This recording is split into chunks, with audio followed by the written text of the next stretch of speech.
সব action কাহিনীগুলা shoot করিতে লাগিলাম। তারপর অবস্থা বেগতিক দেখা আমি রিয়া আর ওই মায়াডার কাছে গিয়ে কইলাম, বইন রে, তোরা এই অবস পোলাডারে আর মারিস না, বেচারি মইরা যাইব। তারপর দেখলাম মহিলা দুইটা আমার দিকে বাঁশ লইয়া আগাইতে লাগিল। আমি করুণ অবস্থায় পড়িয়া কইলাম, বইন রে, ওই হালারে মার ইচ্ছা মতো মার, তোরা মারতে থাক, আমি তোদের লাইগা ঠান্ডা পানি লইয়া আইতাছি। ইস, বইন দুইটা এক্কেরে হাঁপাইয়া গেছে। তারপর ফট কইরাই একেবারে হোসাইন বোল্টের গতিতে হাইটটা হাইটটা ঠান্ডা পানির সন্ধানে রওনা হইয়া গেলাম। তারপর পানি লইয়া যেই পৌঁছালাম, দেখি মাইয়া দুইটা রোহান্নারে মাইরা একেবারে হুতাইয়া দিছে। আমি দৌড়াইয়া গিয়ে রোহান্নারে কাছে গিয়ে কইলাম, হাই হাই, তোমরা ওরে মেরে ফেলছো নাকি? উল্টো আরো ওই দুই মহিলা কইল, মেরে ফেলছি, ভালো করছি, নয়তো আরো অনেকগুলো মেয়ের জীবন ও নষ্ট করতো। তারপর রোহান্নারে তাড়াতাড়ি অ্যাম্বুলেন্সে কইরা মেডিকেলে পাঠাইয়া ওই মহিলাটারে ওর বাড়িতে পাঠাইয়া আমার সাথে মহিলাটারে আমার সাথে লইয়া বাড়ির উদ্দেশ্যে ভাগা দিলাম। বাড়িতে আইসা ফ্রেশ হইয়া যেই আমার রুমে গেলাম, দেখি মাইয়া আমার সেই লেভেলের দুঃখী ভাব লইয়া চোখের জল ঝরাইতেছে। আমি ওর কাছে গিয়ে, রিয়া প্লিজ কান্না করো না, যা হবার তা তো হয়ে গেছে। তুই না হয় আমারে ভালোবাসিস নাই, তাই একটা মেয়ের সাথে রিলেশন করতে যাইতে পারছিলি, কিন্তু রুহাইন না, তোরা ছেলের জাতিটাই খারাপ। একটু আগে কি বললা? আমি অন্য কারোর সাথে রিলেশনে গিয়েছিলাম মানে? হ্যাঁ, আমার কাছে প্রুফ আছে। প্রুফ কোথা থেকে দেখাবে? আমি তো রিয়া ছাড়া অন্য কারোর সাথে সম্পর্কে যাইনি। কি, কোথায় দেখাও তো। ওর মোবাইল একটা ভিডিও দেখিয়ে। এই মেয়েটা কে? আমি ভালো করে লক্ষ্য করে বুঝতে পারলাম এটা আদ্রিতা। ও আমার ফ্রেন্ড মামুনের ছোট বোন। এটা তো আদ্রিতা। কয় নাম্বার জিএফ এটা? What are you mad? এটা আমার ফ্রেন্ডের ছোট বোন। বাসায় যাওয়ার জন্য রাস্তায় দাঁড়িয়েছিল রিক্সার জন্য, তো আমিও তখন তাদের বাসার ওই দিকে যাচ্ছিলাম, তাই ওকে ওর বাসায় নামিয়ে দিয়েছি। মিথ্যা কেন বলো? তোমার ওর সাথে রিলেশন আছে। দেখ ভাই, আমি তোর সত্যিটাই বলছি। এখন তুই বিশ্বাস করলে করতে পারিস, আর অবিশ্বাস করলেও করতে পারিস। তোর বিশ্বাস বা অবিশ্বাসে আমার কিচ্ছু যায় আসে না। হ্যাঁ, সেটাই তো। আমি তোমার লাইফে না থাকলেও তো তোমার কিচ্ছু হবে না, তোমার তো আবার অভাব নাই। মুখ সামনে কথা বলবা। আমি আর সবার মতো একজনকে রেখে আরেকজনকে সামলাতে জানি না। ও, তা এখন আমি রিলেশনে গিয়েছি তাতেই দোষ? আর তুমি যে রাস্তায় বসে তোমার নিউ জিএফ অনিতাকে আমাদের বিয়ের 9 দিন পরও নিজের হাতে ফুচকা খাইয়ে দিয়েছ। ওর মুখে এই কথাটা শোনা মাত্রই আর নিজেকে সামলে রাখতে পারলাম না। ওর গালে একটা কষিয়ে থাপ্পড় বসিয়ে দিলাম। গালে হাত দিয়ে আমার দিকে অবাক হয়ে তাকিয়ে চোখের কোণে পানি টলমল করছে। তুমি? হ্যাঁ, আমি অনেক সহ্য করছি তোমার ফালতু বকবকানি, মিথ্যা অপবাদ, আর কত দিবা। আমার লাইফটা তুমি বরবাদ করে দিয়েছ। আনিতা আমার ভাগ্নি হয়, ও মাত্র ক্লাস 6-এ পড়ে, আর তুমি ওকেও রেহাই দিলা না। একটা মানুষের মনের চিন্তাধারা যে এতটা নীচ আর জঘন্য হতে পারে তা আমার ভাবা ছিল না। আর শুনো, আমি এই রিয়া ছাড়া আর অন্য কাউকে মন দিতে পারিনি, তাই অন্য কারোর সাথে সম্পর্কেও জড়াতে পারিনি। তুমি আদ্রিতা আর আনিতার সাথে কথা বলে দেখতে পারো, আর এই দুজনেই তোমার কথা খুব ভালোভাবে জানে, আর তারা এও জানে তুমি আমার বিবাহিতা স্ত্রী। কি? তাহলে আফরিনও আমার সাথে বেইমানি করলো? মানে? চলো এক্ষুনি আফরিনের বাসায় যাব। তোমার প্রয়োজন থাকলে তুমি যাও, আমি যেতে পারবো না। আমার হাতটা ছেড়ে দিয়ে। ও, তার মানে তোমার মনে ভেজাল আছে, তাই তুমি যেতে চাচ্ছ না। আচ্ছা ঠিক আছে, চলো। তারপর রিয়াকে নিয়ে বাইকে করে সোজা আফরিনের বাসার উদ্দেশ্যে রওনা হলাম। প্রায় 10 মিনিট পর আফরিনের বাসায় পৌঁছে কলিং বেল চাপ দিতেই আফরিন দরজা খুলে আমাদের দুজনকে একসাথে দেখে কিছুটা ভয় পেয়ে গেল। রিয়া, এই সময় তুই? আমাকে তো আসার আগে জানালিও না। আচ্ছা, তোমার শরীরের অবস্থা এখন কেমন? জি ভাইয়া, ভালো। কি রে আফরিন, ঘরে আসতে বলবি না? হ্যাঁ, সে কি, ঘরে আয়। তারপর আমি আর রিয়া আফরিনের ঘরে যেতেই রিয়া আফরিনকে জিজ্ঞেস করলো, আফরিন, তোর হাজবেন্ড কোথায়? ও তো অফিসে একটু বাইরে গিয়েছে। ও দেখ আফরিন, তুই অসুস্থ, তাই তোকে কোনো প্রেশার ক্রিয়েট করতে চাচ্ছি না। তুই শুধু এতটুকু বলে দে যে আমি তোর কি ক্ষতি করেছি, যার জন্য আমাকে তুই এত বড় শাস্তি দিলি। আমি আবার কি করলাম? তুই গত মাসে আমাকে কয়েকটা ছবি দেখিয়েছিলি যেখানে সাদ অনিতাকে ফুচকা খাইয়ে দিচ্ছে, আর তুই এও বলেছিলি যে সাদের সাথে নাকি অনিতার সম্পর্ক আছে, আর এটা তুই অনিতার মুখ থেকেই জেনেছিলি। আফরিন চুপচাপ হয়ে নিচের দিকে তাকিয়ে বসে আছে। কি ব্যাপার, কিছু বলছিস না যে? তুই আমার সাথে এটা কেমনে পারলি? অন্তত তুই তো জানতিস আমি সাদকে কতটা ভালোবাসতাম। ওর সাথে সম্পর্কে যাওয়ার কিছুদিন পরই রোহান আমাকে আজে বাজে কিছু মিথ্যা নাটক সাজিয়ে আমার কাছে সাদকে খারাপ বানিয়ে আমাকে সাদের জীবন থেকে সরিয়ে দিয়েছিল। ভেবেছিলাম বিয়ের পর অন্তত সাদকে আমি আমার রূপের জালে ফাঁসিয়ে আমার প্রেমে ফেলে দেব। ভাবতাম ও তো অন্য কারোর সাথে রিলেশন বিয়ের আগে করেছে, বিয়ের পর তো অনেকেই আছে যারা ভালো হয়ে যায়। অথচ দেখ, সাদ কিন্তু আমি ছাড়া কখনো কারোর সাথে রিলেশনে যায়নি।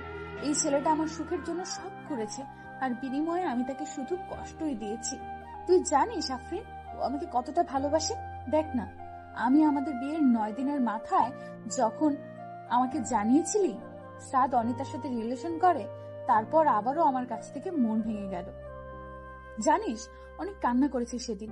যেদিন মানুষটাকে এতটা ভালোবাসি সেই মানুষটার কাছেই নিজে থেকে ডিভোর্স চেয়েছি, আর ও আমার সুখের জন্য আমাকে ডিভোর্স দিতেও রাজি হয়েছে। আজ ওর আম্মুর কাছে এই দোষ নিজের ঘাড়ে চাপিয়ে আমাকে ওর আম্মুর কাছে ভালো মেয়ে হিসেবে রেখে দিয়েছে। অথচ দেখ, ওর আম্মু এই কারণে আর ওর সাথে কথা বলা বন্ধ করে দিয়েছে। একটা মানুষকে আর কত কষ্ট দেওয়া যায়। আচ্ছা আফরিন, তোর উপর আমার কোনো প্রতিশোধ নেওয়ার ইচ্ছে নেই, শুধু এইটুকু আমি জানতে চাই, আমি তোর কি এমন ক্ষতি করেছিলাম যার জন্য তুই আমাকে এত বড় শাস্তি দিলি? এখানে তোর কোনো দোষ নেই, এখানে পুরো অপরাধটাই আমার। গত মাসে তোর ভাই কিডনির সমস্যার জন্য মেডিকেলে ভর্তি করিয়েছিলাম। হ্যাঁ, সেটাই তো আমি জানি। কিন্তু তুই এটা জানিস না, ওকে সুস্থ করে তুলতে আমার তখন 10 লাখ টাকার মতো লাগতো। জানিস, আত্মীয় স্বজনদের মধ্যে কারোর কাছে তখন একটা টাকাও পাইনি। আমরা তো মধ্যবিত্ত, কোথা থেকে এত টাকা জোগাড় করবো বল? আর অন্যদিকে সাপির মৃত্যুর মুখে ঢলে পড়ছিল প্রতিটা মুহূর্তে। রিয়া, তুই আমাকে শাস্তি দে। বিশ্বাস কর, সাত ভাই অনেক ভালো, আর তুই অনেক ভাগ্যবতী একটা মেয়ে যে 7 ভাইয়ের একটা মানুষকে তোর লাইফ পার্টনার হিসেবে পেয়েছিস। রিয়া, জানিস, এই টাকার জন্য যখন আমার দিশেহারার মতো অবস্থা, তখন আমার কাছে একটা বাজে প্রস্তাব আসে, আর সেই প্রস্তাবটা নিয়ে এসেছিল রোহান। ও তখন বলেছিল, যদি আমি তোর চোখে সাতকে খারাপ বানিয়ে তোদের আলাদা করতে পারি, তাহলে রোহান আমাকে 10 লাখ টাকা দেবে। আর আমিও আমার স্বামীকে বাঁচানোর জন্য এত বড় একটা খারাপ কাজ করতে রাজি হয়েছিলাম। তুই শুধুমাত্র টাকার জন্য? ছি, তুই আমাকে বলতে পারতি, আমি তোকে টাকা দিতাম। আমাকে মাফ করে দে, আমি খুব বড় অন্যায় করে ফেলেছি। আফরিনের কথায় কান্না দিয়ে আমার হাত ধরে বলল, সাত, চলো বাসায় যাব। তারপর রিয়াকে নিয়ে বাসায় চলে আসলাম। রাতে বিছানায় শুয়ে আছি, এমন সময় রিয়া এসে আমার পা জড়িয়ে ধরে কান্না করতে করতে বলল, সাত, আমার ভুল হয়ে গিয়েছে, আমাকে মাফ করে দাও। দেখো, যা হবার তা হয়ে গিয়েছে, এখন আর আমার কিছু করার নেই। ডিভোর্স পেপারটা হাতে আসলেই আমি সাইন করে তোমাকে মুক্তি দিয়ে দিব। সাত, আমি তো ইচ্ছে করে কিছু করিনি, আর আমি তো তোমায় ভালোবাসি। দেখো, আমি তোমার কোনো কথা শুনতে চাই না, প্লিজ আমাকে আমার মতো থাকতে দাও। আচ্ছা, তুমি খাটে ঘুমিয়ে যাও, আমি নিচে ঘুমাবো। তারপর রিয়ার কথার কোনো উপেক্ষা না করেই আমি নিচে বিছানা করে শুয়ে পড়লাম। পরের দিন সকালে নাস্তা করে বাইরে বেরোতে যাব, ঠিক তখনই রিয়া আমার সামনে এসে আমাকে হঠাৎ করে জড়িয়ে ধরে হু হু করে কান্না করে দিল। এই কি হয়েছে? এমন বোকার মতো কান্না করতেছো কেন? প্লিজ আমায় ছেড়ে দিও না, আমি তোমায় অনেক ভালোবাসি। শুনো, একটা মানুষকে শুধুমাত্র ভালোবাসলেই হয় না, তার প্রতি বিশ্বাস আর ভরসাটাও রাখতে হয়, যেটা তোমার মধ্যে নেই। সাত, আমি তোমায় অনেক বিশ্বাস করি। বিশ্বাস? তাও তুমি, এই আমাকে? How funny. শুনো, ভালোবাসার মানুষটা ভুল করলেও তাকে শুধরানোর একটা সুযোগ দিতে হয়, তার পাশে থেকে ওই ভুল পথ থেকে তাকে ফিরিয়ে আনতে হয়। আর তাতেও যদি সেই মানুষটার মধ্যে কোনো পরিবর্তন না ঘটে, তাহলে তাকে ছেড়ে দেওয়াটাই শ্রেয়। কিন্তু তুমি তুমি কি করছো? দেখো, আমাকে এবারের মতো মাফ করে দাও, আমি আর কখনো এমন ভুল করব না। মাফ? তাও তোমায়? কই, আমাকে তো তুমি মাফ করনি। আমি তো তোমায় বলেছিলাম আমার আম্মু হার্টের রোগী, আমার আম্মু এটা সইতে পারবে না। তুমি আমাকে ডিভোর্স দিও না, আমি তোমার সব কথাই শুনবো। তোমার কোনো প্রকার কষ্টের কারণ হব না। আমাকে তো তুমি একটা সুযোগও দাওনি। আচ্ছা, আমি তো কোনো ভুল করিনি, তাও তুমি আমার শাস্তি দিয়েছ। আচ্ছা, তুমি ফিরিয়ে দিতে পারবে আমার কষ্টের সেই রাতগুলো? ফিরিয়ে আনতে পারবে আমার আর আম্মুর সেই বন্ধু মোহন সম্পর্কটাকে? আমার আম্মুর চোখের জলের মূল্য তুমি রিয়া দিতে পারবে? আমার আম্মু তো কোনো ভুল করেনি। তোমাকে সে নিজের মেয়ের থেকেও বেশি ভালো আর ভরসা করত। আর সেই মানুষটার চোখের পানিও তোমার হৃদয়টাকে নরম করতে পারেনি। আমাকে তুমি যে শাস্তি দেবে আমি মাথা পেতে নেব, তবুও আমাকে ছেড়ে দিও না প্লিজ। আই এম সরি, তোমার শাস্তি একটাই, তুমি আমার জীবন থেকে চলে যাও। কথাটা বলেই আমি আমার বাইরে চলে আসলাম। রুবেলকে আর হাবিবকে কল দিয়ে আড্ডাখানায় আসতে বলে আমিও আড্ডাখানায় চলে গেলাম। তারপর ওদের সাথে আড্ডা দিয়ে দুপুরের দিকে বাসায় ফিরে গোসল করে দুপুরের খাবার খেয়ে একটু বিশ্রাম নিচ্ছিলাম। তখনই খেয়াল করলাম রিয়া রুমে বসে নীরবে চোখে জল ফেলতেছে। হঠাৎ করে কেমন যেন একটু মায়া হলো। আমি উঠে তার কাছে গিয়ে বসলাম। তারপর ওকে বললাম, দেখো রিয়া, কান্না করলে আর এখন কোনো লাভ হবে না। এত সুন্দর চেহারাটা শুধু শুধু খারাপ করো না। আমি একদিকে কান্না করতেছি আর তুই মজা লস? লেখোকা, আমি মজা লইলাম কই? আমি তো তোমাকে ভালো উপদেশ দিচ্ছি। দেখো, তোমার এই সুন্দর চেহারাটা নষ্ট হয়ে গেলে আর কেউই তোমার দিকে ফিরেও তাকাবে না। আর রোহানের মতো ছেলেরা তোমাকে পাওয়ার আকাঙ্ক্ষাও করবে না। তখন তোমার কি হবে? প্লিজ কান্না করো না। তুমি থাকো তোমার উপদেশ নিয়ে। কথাটা কইয়াই এক বদনা রাগ আমার দিকে ছুড়ে মাইরা আর এক বস্তা রাগ তাহার সাথে লইয়া ছাদের উদ্দেশ্যে ভাগা দিল। চা বাবা, বেশি কষ্ট দিয়ে ফেললাম না তো? নিশ্চয়ই এখন ছাদে গিয়ে ফুপিয়ে ফুপিয়ে কান্না করবে। থাক, কষ্ট পাক গিয়ে। সে কষ্ট পাইলে আমার কি? একটু কষ্ট করে বুঝুক। অন্য কাউকে কষ্ট দিলে তা সহ্য করতে তা কতটা কষ্ট হয়। তারপর আমিও হাত পা ছাইরা দিয়া সেই লেভেলের একটা ঘুম দিলাম। বিকেলের দিকে ঘুম ভাঙলো রুবেলের কলের রিংটং এর আওয়াজে। কিরে? কিরে বেটা, কই তুই? বাসায় ঘুমাইতেছি। তাড়াতাড়ি ঘুমটা পকেটে লয়ে আড্ডাখানায় আয়। আচ্ছা ভাই, মই আইতে আসি। তারপর বিছানা থেকে উঠে ফ্রেশ হয়ে আড্ডাখানার উদ্দেশ্যে বেরিয়ে পড়লাম। তারপর হারামিগুলোর সাথে আড্ডা শেষ করে রাতে বাসায় ফিরলাম। রাতের খাবার শেষ করে যে খাবার টেবিল থেকে উঠতে যাব, ঠিক তখনই লক্ষ্য করলাম রিয়া খাবার শুধু নাড়াচাড়া করছে, কিন্তু খাচ্ছে না। রিয়া, খাচ্ছ না কেন? আমার দিকে করুণ দৃষ্টিতে তাকিয়ে বলল, আমার খেতে ইচ্ছে করে না। মা, আমার তোমার কিছু হয়েছে? শরীর খারাপ? না বাবা, আমি ঠিক আছে। বিকালে হালকা কিছু খেয়েছি তো, তাই ক্ষুধা মরে গেছে। আচ্ছা, জোর করে খেয়ে নাও। কথাটা বলেই আমি আমার রুমে এসে কানে হেডফোন গুঁজে গান শুনতে শুনতে ঘুমিয়ে পড়লাম। 3 দিন পর রাতে বিছানায় শুয়ে আছি। এমন সময় রিয়া আমার কাছে এসে বলল, আমার কিছু বলার ছিল। বলো। তুমিই তো বলো ছেড়ে যাওয়া না, মানিয়ে নেওয়াটাই ভালোবাসা। তাহলে তুমি আমাকে এখন ছেড়ে দিচ্ছ কেন? দেখো, তুমি যদি ভুল করতে বা আমায় শুধুমাত্র ছেড়ে দিতে, তাহলে আমি তোমায় মানিয়ে নিতাম। কিন্তু তুমি তো আমাকে শুধু ছেড়ে যাওনি, আমাকে দিনের পর দিন ঠকিয়েছো। বিয়ের আগে না হয় আমাকে কিছু না বলে তুমি ছেড়ে গিয়েছিলে, কারণ আমি শুধুমাত্র একাই কষ্ট পেতাম। কিন্তু বিয়ের পর তুমি শুধু আমাকে ছেড়ে যাচ্ছিলে না, ছেড়ে যাচ্ছিলে আমার মা বাবা সবাইকে। তাদের বিশ্বাসের বুকে তুমি নিজ হাতে ছুরি চালিয়েছো। তারপরও আমি সবকিছুই মেনে নিতাম, কিন্তু তুমি আমাকে ছেড়ে গিয়ে অন্য কারোর সাথে সম্পর্কে জড়িয়ে গিয়েছো। আচ্ছা, কখনো যদি আমার ফ্যামিলির কেউ জানতে পারে তুমি আমাকে রেখে অন্য একটা ছেলের সাথে, ছি, তোমার এই সুন্দর চেহারাটা দেখলেও এখন আমার অসম্ভব ঘৃণা হয়। আর তুমি কথায় কথায় বলো তুমি আমায় ভালোবাসো। আচ্ছা, এটা কি সত্যি ভালোবাসা? তুমি কোথাকার কোন ছেলের কথায় আমাকে অবিশ্বাস করে ফেললে? আমাকে একটা বার অন্তত জিজ্ঞেস তো করতে পারতে। আর আমাকে জিজ্ঞেস না করলেও তো তুমি অন্তত একটু খোঁজ নিয়ে তো দেখতে পারতে। তুমি আমায় অন্য একটা মানুষের কথায় হুট করে ছেড়ে দিলে। তা কাল যে অন্য কেউ এসে তোমাকে একটা বানিয়ে মিথ্যা প্রুফ দেখাইলো, আবার আমাকে ছেড়ে যাবা না, তার কোনো ভরসা তো নেই। আগে ভালোবাসার মানুষটাকে বিশ্বাস করতে শেখো, নয়তো জীবনে সবটুকু ভালোবাসা উজাড় করে দিলেও তুমি তার সাথে কখনোই সুখী হবা না। সুখটা হচ্ছে আমাদের নিজের রুচির আর বিলাসিতার উপর নির্ভর করে। যার রুচি আর বিলাসিতা যত কম, তার সুখ ততই বেশি। যাও, অনেক রাত হয়েছে, ঘুমিয়ে পড়ো। আচ্ছা, আমাকে কি কখনো তুমি মাফ করবে না? রিয়া, ঘুমাও গিয়ে, অনেক রাত হয়েছে। তার মানে আমাকে তুমি মাফ করবেই না। রিয়া প্লিজ ডিস্টার্ব করো না তো, ঘুমাও প্লিজ। পরের দিন বিকেলের দিকে হারামিগুলোর সাথে আড্ডা দিতেছি, এমন সময় আম্মুর কল পেয়ে অনেকটাই চমকে উঠলাম। আম্মু আমার সাথে রিয়া আর আমার ডিভোর্সের কথাটা জানার পর আর আমার সাথে কথা বলেনি, আর আজ কল দিয়ে দিল। আমি তাড়াহুড়ো করে কলটা রিসিভ করতেই ওপাশ থেকে আম্মু ভয়ার্থ কণ্ঠে বলে উঠল, সাত, বাসায় আয় এক্ষুনি। রিয়া কেমন যেন করছে, মনে হয় উল্টো পাল্টা কিছু খেয়েছে। ওর অবস্থা খুবই খারাপ, তুই তাড়াতাড়ি আয়। আমি আর এক মুহূর্তের জন্য দেরি না করেই বাসার উদ্দেশ্যে দৌড় দিলাম। আমার এমন পাগলামো দেখে রুবেল আর হাবিবও আমার সাথে সাথে দৌড় দিল। সাদ, কি হয়েছে?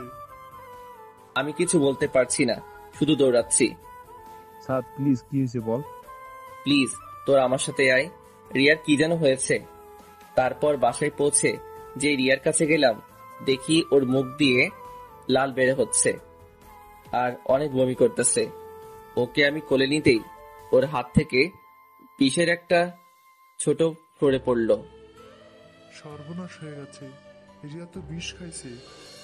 সাদ আমি গাড়ি বের করছি, তুই রিয়াকে বাইরে নিয়ে আয়। তারপর রিয়াকে কোলে নিয়ে গাড়িতে উঠিয়েই মেডিকেলের উদ্দেশ্যে রওনা হলাম। মেডিকেলে পৌঁছেই তাড়াহুড়ো করে রিয়াকে ইমার্জেন্সিতে ভর্তি করালাম। আমি অপারেশন থিয়েটারের বাইরে বসে আছি, এমন সময় আব্বু এসে আমার কাছে এসে আমার পিঠে হাত রেখে, চিন্তা করিস না বাবা, সব ঠিক হয়ে যাবে। হ্যাঁ, ওর কিছু হয়ে গেলে আমি ওর আব্বু আম্মুকে কি জবাব দেব?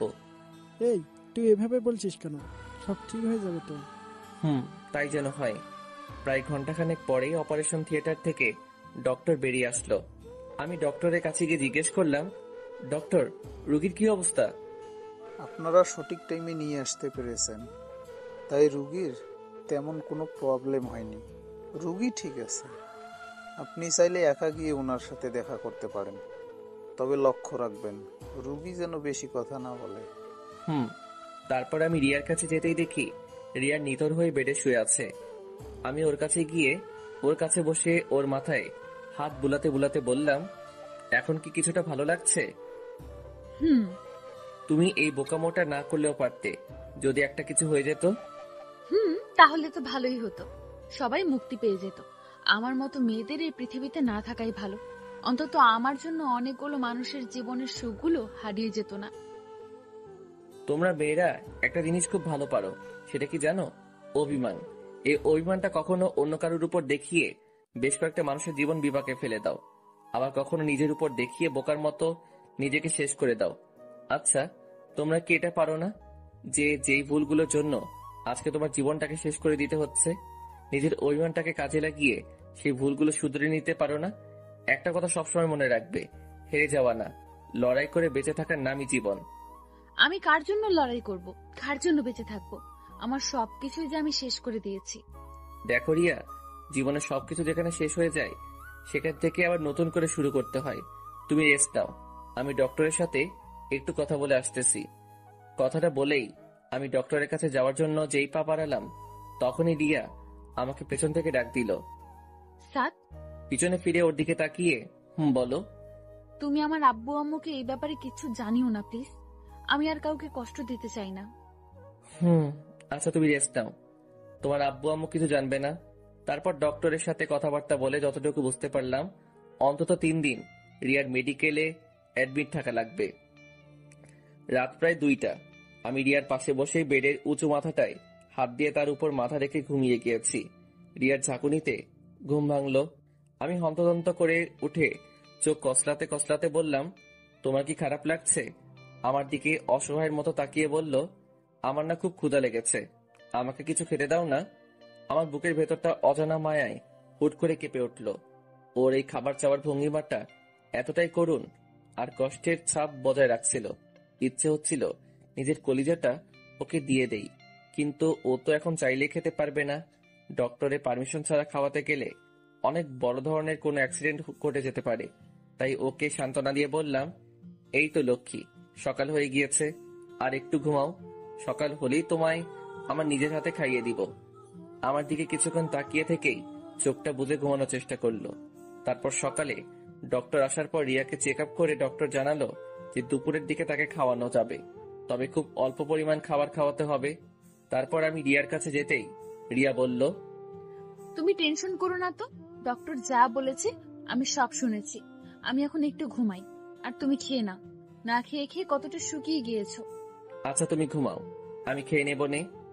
না, তুমি এক্ষুনি খাবা। যাও খেয়ে নাও, আমি ঘুমাচ্ছি। কি হলো? তুমি ঘুমাও, আমি খেয়ে নেব। কথাটা বলে আমি রিয়ার কপালে একটা চুমু এঁকে দিয়ে ওর মাথায় হাত বুলাতে লাগলাম। কিছুক্ষণ পরই খেয়াল করলাম রিয়া ঘুমিয়ে গিয়েছে। এই পরিটার চেহারাটা এই কয়েকদিনের ব্যবধানে একেবারে রানু মণ্ডলের আকার ধারণ কইরা লাগছে।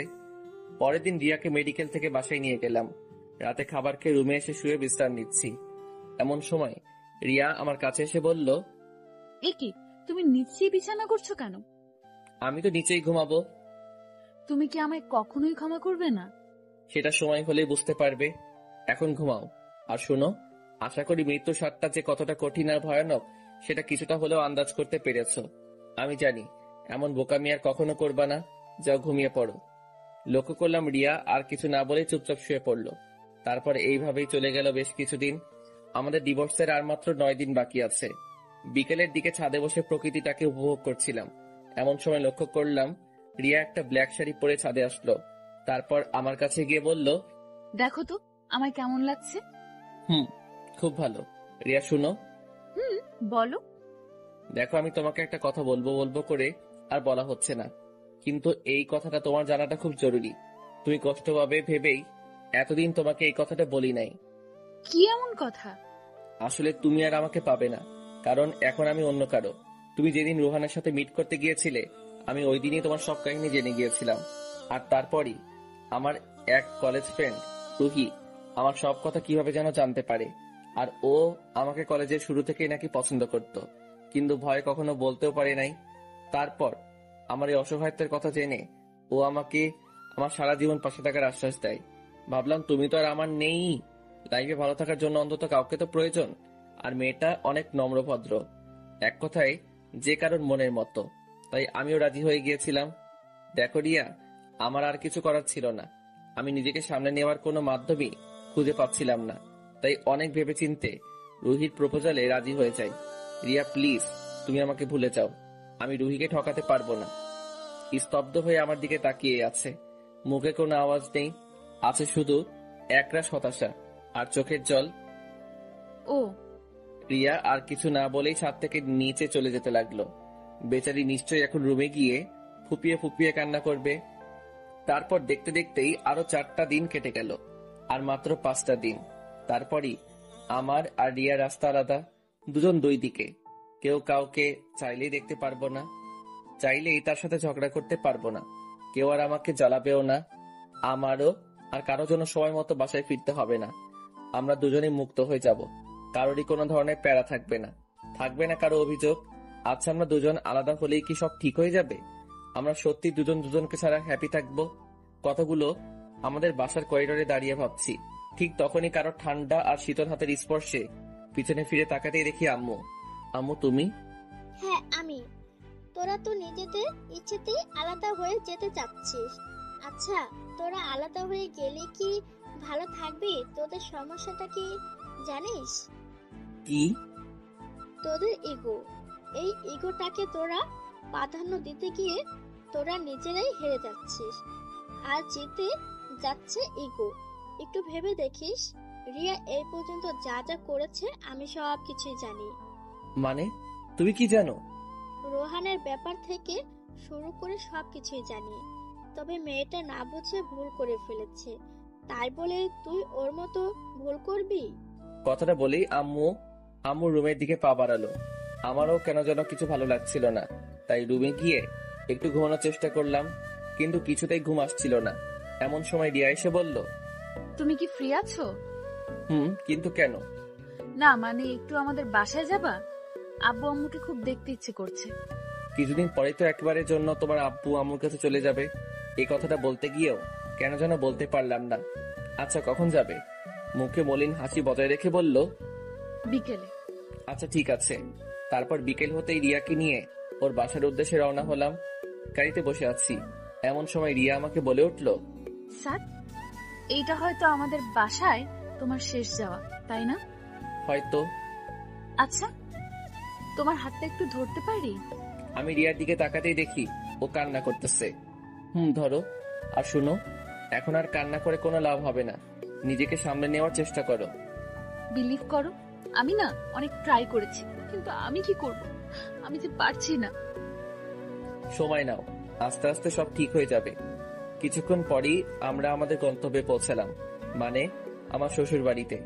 তারপর শ্বশুর বাড়িতে যেই পা রাখলাম, আমার মহামান্য শ্বশুর মশাই আমাকে দেখিবা মাত্রই মুখে এক গাঁটটি হাসি বজায় রাখা আমার দিকে এগোতে এগোতে বলল, আরে আমার জামাই বাবা আসছে, তা এতদিন পর আমার কথা মনে পড়লো?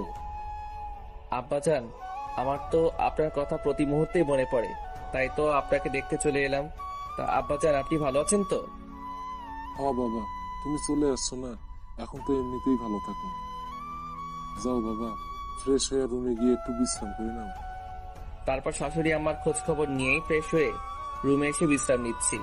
এমন সময় আমার শাশুড়ি আম্মা আইসা আমার আব্বু আম্মু সহ আমার 14 গোষ্ঠীর খোঁজ খবর লইয়া আবারও আমার এই একা রুমে থইয়া আমার শাশুড়ি আম্মা ভাগা দিল।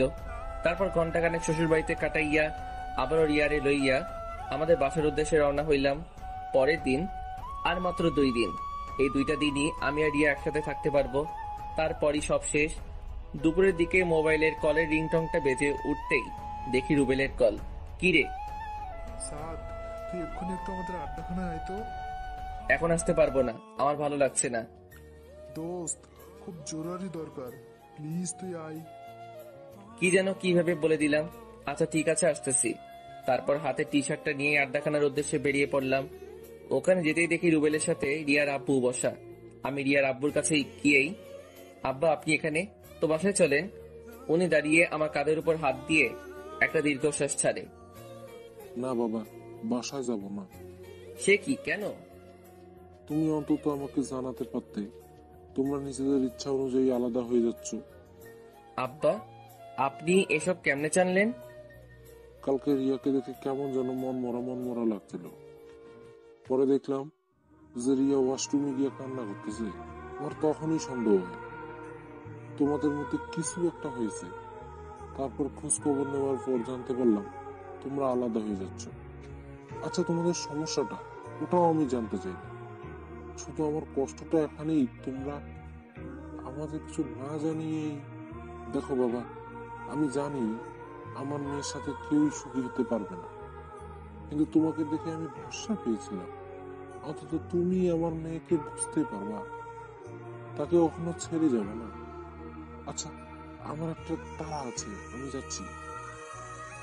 আব্বা শুনেন, রিয়ার আব্বু আমার কথায় কান্না দিয়ে গাড়িতে উঠে উনার মতো উনি চলে গেল। আমিও কোনো কিছু ভাবতে পারছি না কি থেকে কি হয়ে গেল। পরের দিন রিয়াকে নিয়ে উকিলের অফিসের উদ্দেশ্যে রওনা হয়েছি। আজকেই হয়তো আমাদের বিশ্বটা আলাদা হয়ে যাবে। আর মাত্র কয়েকটা মিনিট আমরা স্বামী স্ত্রী হিসেবে থাকবো। লক্ষ্য করলাম রিয়া স্তব্ধ হয়ে গাড়িতে বসে আছে, মুখে একটু হাসি নেই, আছে শুধু হাহাকার, বিষাদের যন্ত্রণার ছাপ। মেয়েটা নিজেও কখনো ভাবিনি তাকে একদিন এমন একটা কঠিন পরিস্থিতির শিকার হতে হবে। গাড়ি থেমে যাওয়ার আওয়াজে বাইরে তাকাতে দেখি আমরা আমাদের গন্তব্যে চলে এসেছি। গাড়ি থেকে নেমে রিয়াকেও নামতে বললাম। তারপর রিয়াকে নিয়ে উকিলের অফিসে ঢুকতেই উকিল সাহেব আমাদের বসতে বললেন। তা আপনাদের মতামত কি?